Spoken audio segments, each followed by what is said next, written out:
Thank you. So I was told I was going to be the last speaker, and I was ready for that.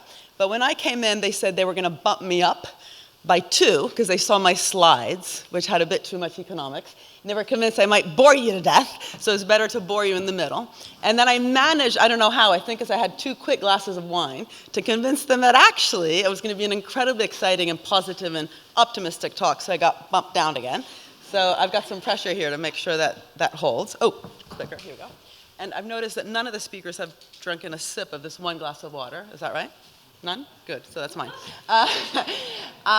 Right, so I am going to present the key ideas in this book, as well as a bit of overlap of what I talked about in the entrepreneurial state, which conveniently, they're both sold to you downstairs. Now, it was interesting, actually, because Anatole said something about a missing slide, I think. You thought you had a slide that said something about how stories matter. And I don't know if they exchanged our slides, again, to make me sound exciting, but this is my first slide, which is that stories really matter.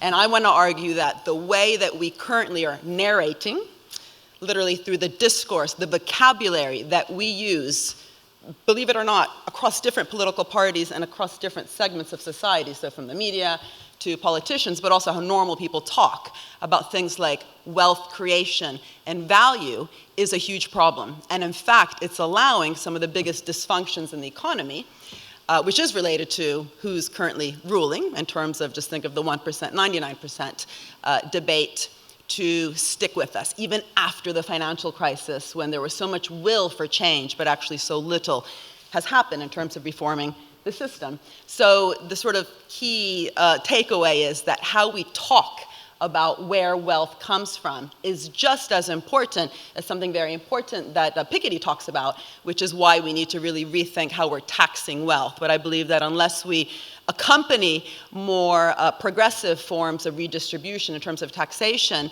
with different ways we talk about that wealth, then any form of progressive redistributive policy is going to be short-lived. It's going to be really easy to undo by narratives and stories of, hey, I'm a wealth creator, reduce my capital gains tax by 50% in 4 years, which is actually what happened in the late 1970s in the US. And in the book, I actually talk about this notion of a production boundary. So this notion that some actors in society are productive, and some are either just sitting on their backs doing nothing, or at best just kind of redistributing existing value that's been created in these productive areas of society. And then I argue that actually that debate, and that contested debate, because actually over history there was fights about this, you know, who's productive, who's not, and I'll sort of give you a quick historical overview in just a minute, that debate has left us. And so ironically, it becomes much easier for value extraction, just in terms of sort of speculative finance, short-termism, as well as outright robbery, to present itself as value creation. So actually, value extraction isn't really that new. It's actually been happening for about 400 years, and there's great quotes, some of which I'll put up here, of people accusing some actors just kind of moving things around and extracting value. But what's really new about modern day capitalism is that that value and wealth extraction is veiled with these words about productivity and innovation and dynamism and creativity. And only by making the debate about, well, where does wealth come from? Who is actually productive, who's not? And actually outlining that fence much more explicitly, rather than rendering it invisible, can we actually steer the economy in ways that is not so much productive, but actually produces the kind of outcomes we want. And we shouldn't forget that actually there's big ambitions out there. Just think of the SDGs, right? 17 incredibly ambitious goals, 146 targets underneath them, as well as lots of talk about producing a more sustainable economy, more inclusive economy, and a more innovation-led economy. These are about goals that we are trying to achieve. Unless we make the debate about wealth and value contested again, it's going to be impossible, I guarantee you, impossible to really steer the economy towards these directional goals, because we shouldn't forget that the economy has not just a rate of growth, but also a direction of growth. And so I promise a bit of quotes, but this is one I love because it kind of keeps coming up every couple years. Ed Miliband has a great version of this.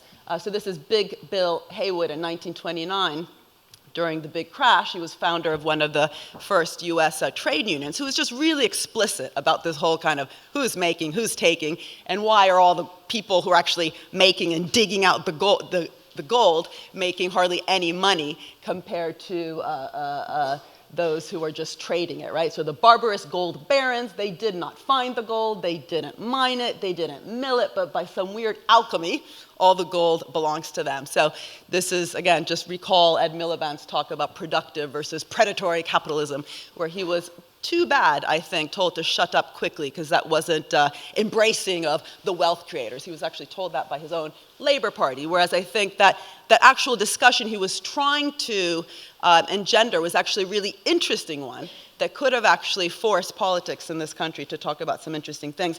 This is not about, in my opinion, actually labeling some as predators and some as productive, but just that notion that actually we can do capitalism in a different way. We can have a more productive, more dynamic form of capitalism, I think is an incredibly ambitious goal, and it should come back, hopefully.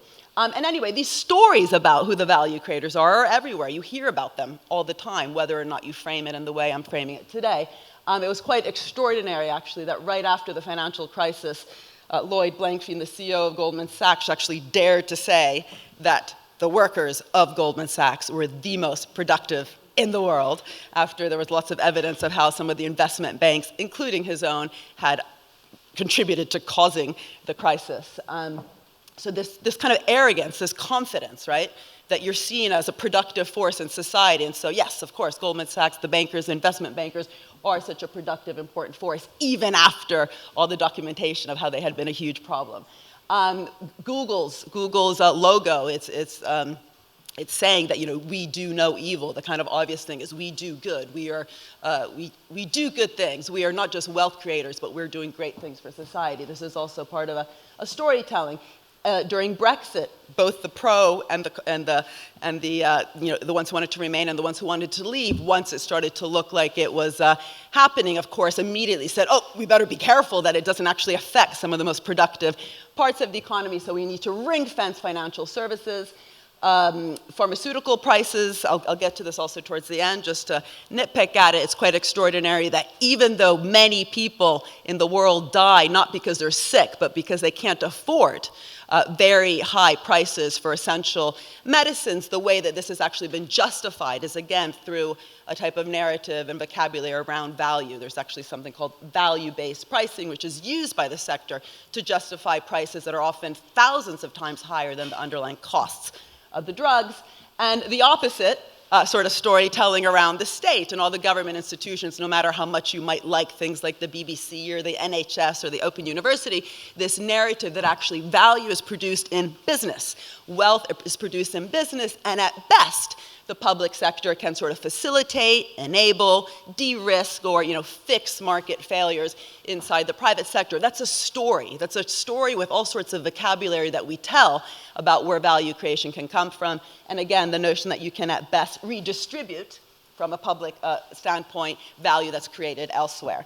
So I kind of want to argue that all these ways of talking about wealth and value are ways that we literally talk about it, but we can really talk about it in new ways, and it has to also be complemented by a new economic theory. And John Maynard Keynes, who hopefully you all have heard of, he often said that practitioners on the ground who think they're just doing good and they don't care about high-level kind of academic theory are actually slaves of defunct economic theory. And so in order to rethink where wealth comes from, I do think that we need to do a lot of digging in terms of new economic concepts so that policymakers, these practitioners on the ground, don't get conned into thinking about some of these stories, but actually, again, make this notion of value and wealth contested again. So it's not as easy for someone like Blankfein to make that pretty ridiculous statement. Anyway, so I'm not going to go into this history because I definitely don't have time, but the notion of where value comes from has absolutely changed over the last 400 years. And it's not surprising that in the 1600s, when governments were trying to raise revenue to fight wars, like the 1651 Navigation Act, the notion that somehow value was nested in trade and exchange and taxation, that was sort of where they saw value coming from, and this was called mercantilism. Trump, by the way, is sort of going back to that.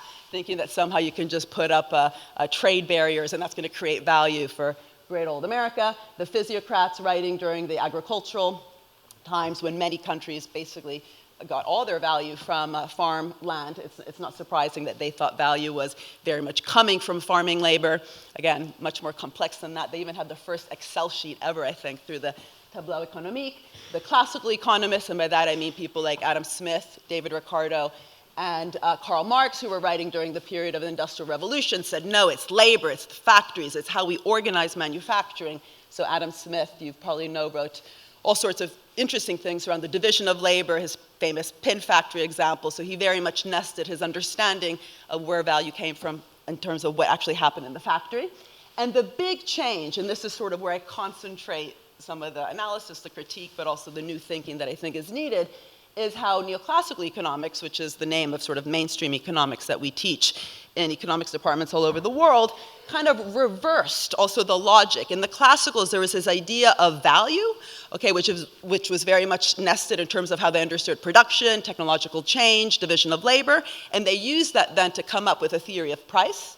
It was called the labor theory of value, but they actually differed between themselves, Smith, Ricardo, and Marx, and how that worked, to the opposite, theories of price, and supply and demand and maximization of behavior of consumers and profit maximizing firms, to a theory of value, okay? So we actually include in GDP today, which is the way we measure value in terms of national output, all the things that actually legally sort of have a price.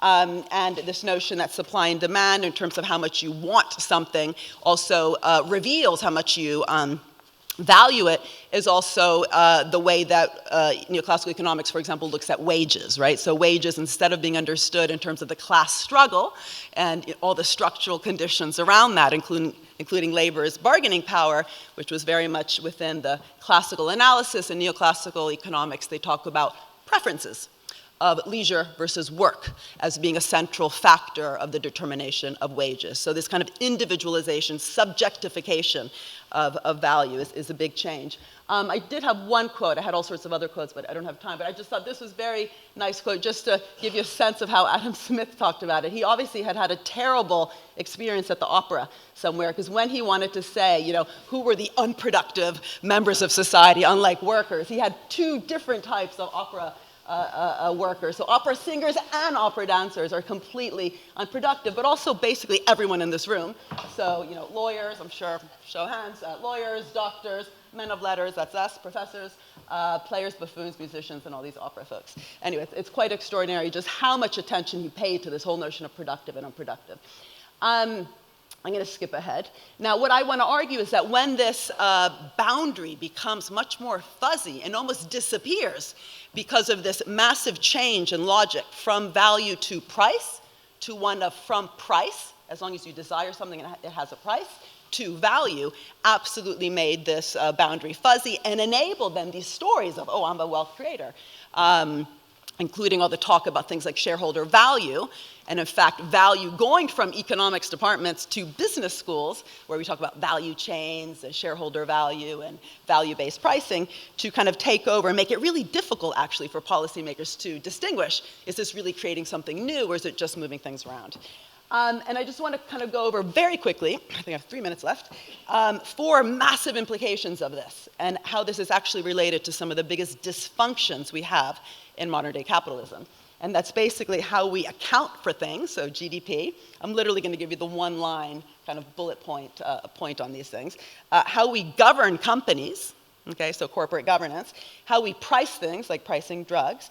How the data companies have fooled us all in thinking of them as tech companies when they're actually just media companies. The technology has not been invested in by any of these companies. And how we think of the role of government. And I might actually have to skip 1 or 2 of those. So first, GDP, as long as there's a price included.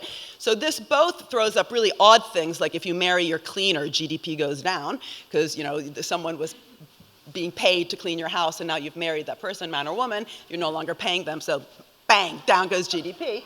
But also, you know, all the things that we don't actually have a price for, so pollution, that might, you know, not create enough investment because we don't actually value that investment in cleaning up that pollution. we just, again, there's no price for it. But also, it's really interesting, and even my economist friends don't realize this, finance, the whole financial sector for such a long time was just seen as a sector that was moving things around. So just like we don't include Social Security payments into GDP, because it's just a redistribution of existing value, the financial sector was actually not included in GDP until the 1970s. And until it started to really grow a lot. So just think of the whole kind of shadow financial sector, financial intermediation. It started to outpace the growth of the rest of the economy. And it's quite extraordinary how the UN and the systems of national accounts that they were setting up then on how do we actually calculate GDP in different ways, they said, this is getting awkward. This is getting awkward that we're not including a sector that's actually growing. And there was all this debate about that, and basically they called things like what commercial banks do financial intermediation, what big investments do in terms of risk-taking, formulated also some imputed pricing to that, and started to include that in GDP. So when you don't actually have a notion that the classicals actually had of things like unearned income, so rent as unearned income versus how rent is this is economic rent, not the accommodation rent, as just some sort of imperfection towards a competitive price. It becomes really hard then to distinguish, well, which parts of finance are actually really contributing? So, for example, providing patient long-term finance to companies that want to innovate versus just finance literally charging a price for moving things around. Corporate governance, this whole notion of shareholder value, which many people like John Kay have criticized, and yet not much has happened in terms of reducing the short-termism and the speculation that many have argued that it engenders. It's quite extraordinary how it's actually built on a theory of risk-taking and who the value creators are. So only the shareholders are understood as the biggest risk takers, and they're called the residual claimants. So when everyone else has been paid their guaranteed rate of return, workers their salary, banks their interest, if there's something left over, the shareholder gets that. So they're risking getting nothing, right? And this has actually then been used to also justify certain practices which many of us have criticized, which again is a big exemplary, I think, of some dysfunctions of modern day capitalism, which is an increasing trend of companies not reinvesting their profits back into the real economy, but just buying back their shares to boost share prices, stock options, and surprise, surprise, executive pay. And it's really hard to actually fight against this unless you really kind of debunk the underlying notion of who's taking risks, who's taking value, who's the value creator, and creating this notion and stories around it of stakeholder value. So lots of different actors actually co-creating value, it's not just the shareholders, has to be nested within a different understanding of who the risk takers are and who the value creators are. And big pharma's pricing, this is almost the most explicit kind of weird way in which value narratives are used to talk about pricing. And it's basically, again, I don't really have time to talk about this, but it's value-based pricing is basically saying that pharmaceutical prices of medicines are basically what the market will bear. So what is the value to you of not having that medicine? And if you have a child, I've got 4 of them, if one of them is sick, I'm willing to pay close to infinity to make them not die, right? So this notion that somehow it's the perceived value of not having that drug that's driving the price is incredibly, again, dysfunctional when it's completely unlinked to the marginal price of that drug, which is often zero. And there's all sorts of ways that we can get pharmaceutical companies to recoup their investment through prizes and other things that many of us have been thinking about. Platform capitalism, this notion that somehow Facebook and these companies just have to be regulated in order for the data privacy issues to be governed is also quite problematic, because we shouldn't see ourselves as just regulating these tech wealth creators, but actually first understanding that the technology itself actually came from a much more collective effort. So everything in your smartphone that makes it smart and not stupid, internet, GPS, touchscreen, and Siri was actually publicly financed. And that, just admitting that already kind of changes the narrative. You're not intervening in the digital economy. We have to co-shape and co-create that. In the citizens' data, of course, that these companies are banking on and make lots of money every time you do a click is, of course, also collectively and publicly produced. So completely new narrative I think we need to do in order to rethink the future of the digital economy.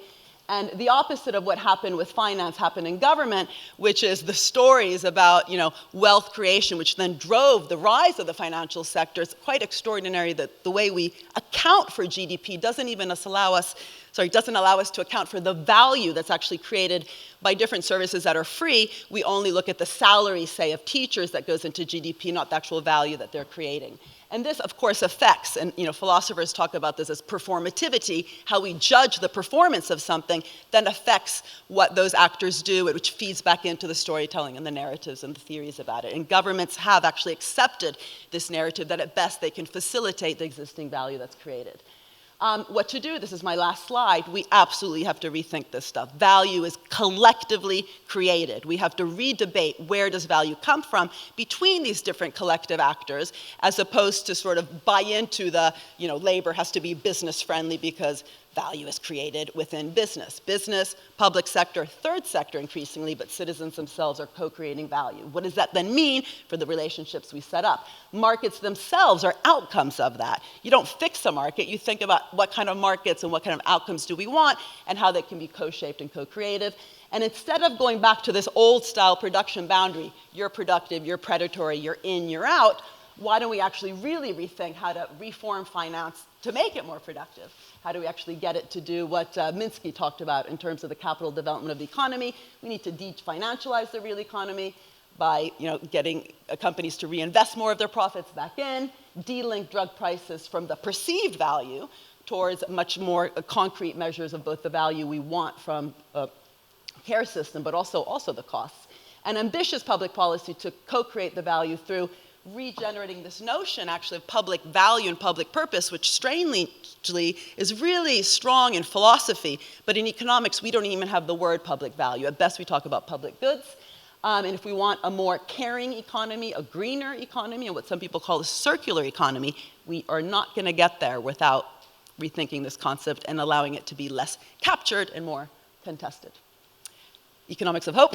If we don't care about this, there's no point in doing anything.